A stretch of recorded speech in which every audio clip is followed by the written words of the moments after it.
Welcome. Let's talk about crushing it on sales interview. And by crushing, I mean that you're definitely getting the job, you're getting it in terms that you wanted, and you crushed everybody that were competing with you on that job. Because at the end of the day, people choose people. And I want you to be able to go and pull off the deal with any company that you want. In order for you to do this, you need to understand a few things. First one, usually the sales process in every company is very similar. There can be more stages within it, but it looks like this. First one, you have the phone screening in the beginning, just the screening call. Then you have the real interview with maybe the hiring manager or maybe with the account executives or people that are going to be hiring you. Then you have some homework in terms of maybe prepare for the pitch or do something to demonstrate your value. Then you have the real interview number two. Then you have the negotiation, and then you have signing the contract. In all companies, the interviewing process is very simple. It can be short. For example, if you it's a very small Web3 startup and there's only a founder, he can do and he can hire you in one interview. That happens. Or if you're going to a bigger organization, they can have five, seven different calls where there is a real interview, one, two, three, four, five, and whatever. And another part to be able to just to set up the ground, you need to know how to answer the questions. Because if you do not know how to answer the questions good on the interview, everything that I'm going to mention after this one is not going to be really relevant. So after, if we get these 2 points down, now we can go and talk about how to stand out. What will make you sure that you crush it and nobody like no you're gonna be unique one. Even if they tell you no, they're gonna remember about you forever. So first one is gonna be 30 60 90 day plan. And what I mean by that, like why do you need the 30 60 90 day plan? Now I'm gonna tell you a big surprise. You need to work hard in order to be able to create this kind of impression that people will not forget about you. And you need to prepare a lot of collateral material alongside. And if you're interviewing in multiple companies, and I absolutely urge you to do it, you need to prepare a lot of stuff. So interviewing now, it's not just the thing that you can do on the side. Interviewing becomes a part of your job. Where for every company that you're interviewing, you need to prepare all this collateral material, including 30, 60, 90 day plan is going to be like your main weapon that you're going to use to go and get the deal done. In the 30, 60, 90 day plan, you need to demonstrate one, the most important thing. How fast are you able to ramp? That the company is telling, okay, so I have this guy and I have this guy. This guy is, it looks good. He's answering good questions, but he doesn't have any collateral material. And this guy, he prepared 30, 60, 90 day plan. So I know that in 60 days, this is the result that he wants to achieve. This is the numbers that he's looking at. This is what I can expect from him in 90 days.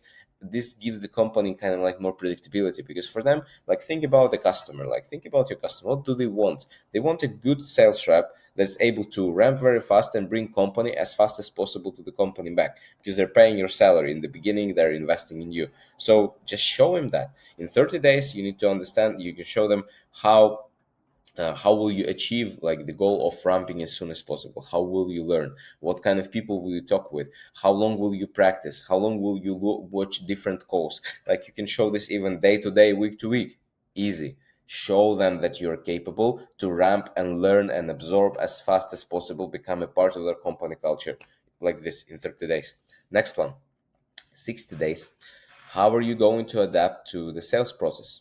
What kind of changes will you suggest?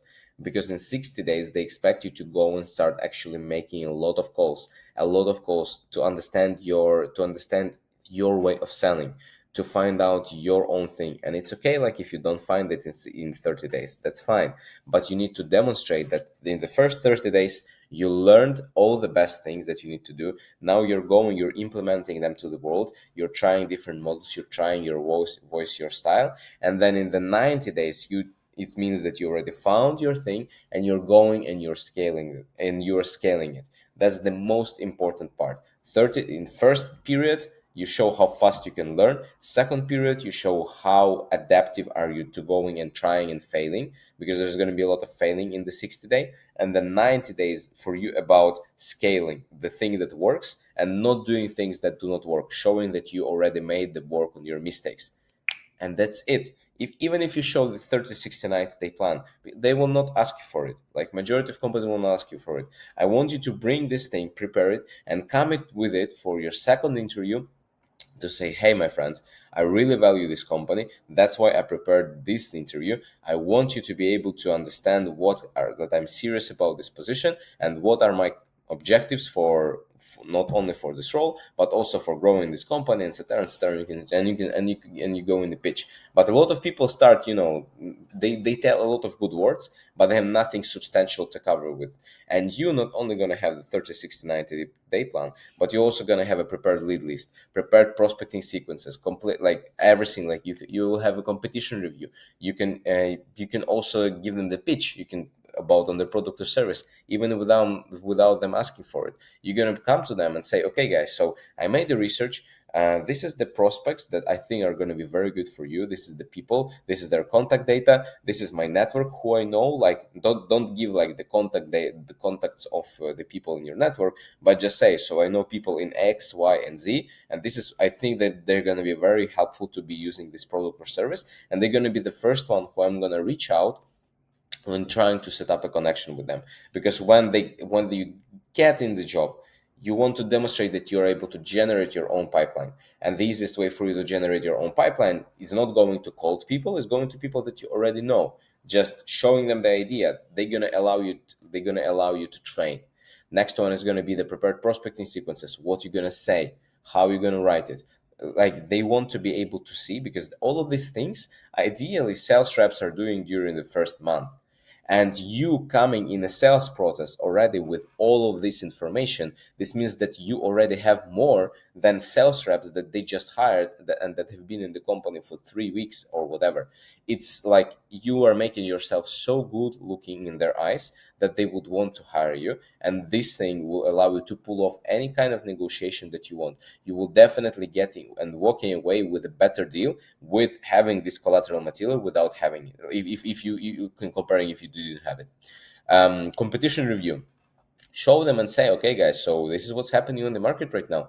Do more job for them. Like, yes, you're doing it for free, but hey, you want that position. That's one. Like, if you do not want that position, just don't do it. Just, walk away from the process. And then pitching the product or pitching the service. Typically, it's a part of the homework before the second session. They sending you the deck or sending you something. They want to see how do you pitch, that you don't fail it. It's okay. Sometimes you will be pitching multiple times. First time you will be pitching with your hiring manager. That's going to be your sales manager, and then second time you're going to be pitching in front of your sales VP or in front of the CEO, because they also want to see how you do it. It's okay. Everybody will be doing it, but just prepare. Like, try to make it like a surprise for them. So something that they didn't ask, but you anyway brought in. Compare and combine all of these things, and you got yourself a very good deal. In the next video, I'm going to cover how to use this to negotiate a better salary. So follow the channel, subscribe to the Web Free Sales Gym, and apply for the community. The first link is in the description. See you, and bye bye.